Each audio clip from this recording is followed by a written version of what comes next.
Hello viewers, welcome to my channel Gyan Knowledge Hub. In this video, we'll discuss the question answers of the chapter Bright Spark. So let us start the video, but before that, if you are new on the channel, please subscribe it. So children, let's see which is the first question. What made Sir C.V. Raman's Nobel Prize win unique? C.V. Raman is the only scientist whose work, entirely carried out in India, got him the Nobel Prize for Physics in 1930.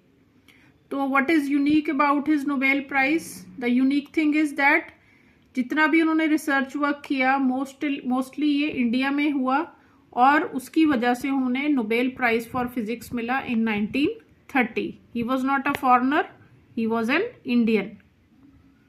Next question, what did Sir C.V. Raman encourage the young speaker to pursue?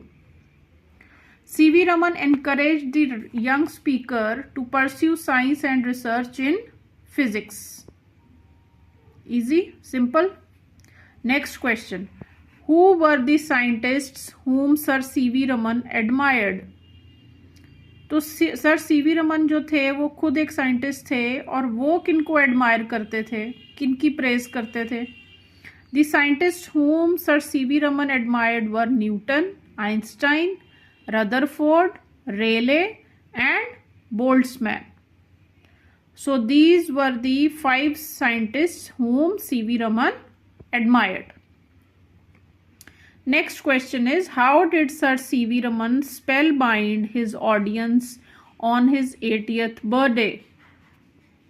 Spellbind का मतलब है बिल्कुल मंत्रमुग्ध हो जाना, बिल्कुल हक्के बक्के रह जाना, किसी की बात सुन के, किसी के लेसन को सुन के अगर आप इतने ज़्यादा इन्वॉल्व हो जाते हो उसमें, उसको कहते हैं स्पेल बाइंड. सो कैसे सर सीवी रमन ने अपने ऑडियंस को स्पेल बाइंड कर दिया था? CV Raman looked up at the sky and asked the audience who had gathered on his 80th birthday that why the sky is blue in color. तो जब 80th birthday पे audience इकट्ठी हुई उनका बर्थडे सेलिब्रेट करने के लिए, तो सीवी रमन ने स्काई की तरफ देखा और ऑडियंस को पूछा कि स्काई ब्लू क्यों होता है. There was no black board. अब किसी टीचर को एक्सप्लेन करने के लिए ब्लैक बोर्ड चाहिए होता है, लेकिन उनके पास उस टाइम कोई ब्लैक बोर्ड नहीं था. He had only one microphone to reach out to the crowd. उनके पास सिर्फ एक माइक था जिसके थ्रू वो सारे ऑडियंस तक पहुंच सकते थे. He spend the next hour explaining on that topic and held the audience spellbound. तो without any chalk, duster, blackboard उन्होंने पूरा 1 घंटा इस चीज़ को एक्सप्लेन किया कि स्काई ब्लू क्यों होता है. And this made the audience spell bound. तो इतनी ज़्यादा इम्प्रेस हो गई ऑडियंस उनका ये लेक्चर सुनने के बाद. Next question, what did sir CV Raman do after his retirement? तो जब सर सीवी रमन रिटायर हो गए तब उन्होंने क्या किया? After his retirement from the Indian Institute of Science Bengaluru, he set up the Raman Research Institute. उन्होंने एक अपना इंस्टीट्यूट, रिसर्च इंस्टीट्यूट एस्टेब्लिश किया. There he spent the last years of his life. वहाँ पे ही उन्होंने अपने जो लास्ट डेज थे वो स्पेंड किए. Next, name the award Sir CV Raman received in recognition of his contribution to science. तो उनको कौन कौन से अवार्ड्स मिल चुके हैं?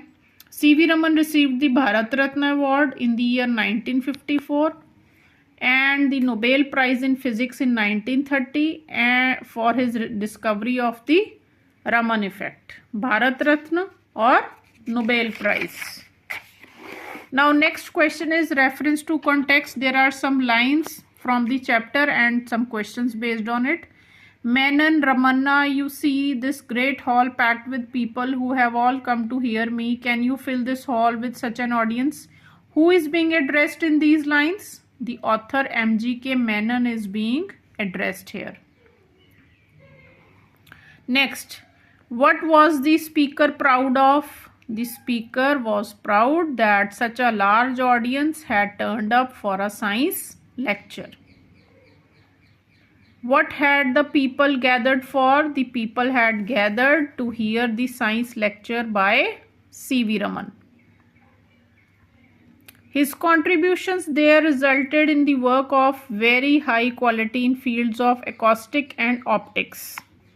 Now, question based on it. Whose contributions are being discussed here? C.V. Raman's contributions are being discussed. Where did he make his contributions? He made these contributions in Indian Association for the Cultivation of Science. What were the two fields that benefited? The two fields that were benefited were acoustics and optics. Now, long answer, think and answer. First one, not the first one, but the third one. He was one of the finest teachers of science. Discuss in class the importance and qualities of a great educator. So, qualities क्या होती हैं एक educator की, एक teacher की क्या क्या qualities होती हैं?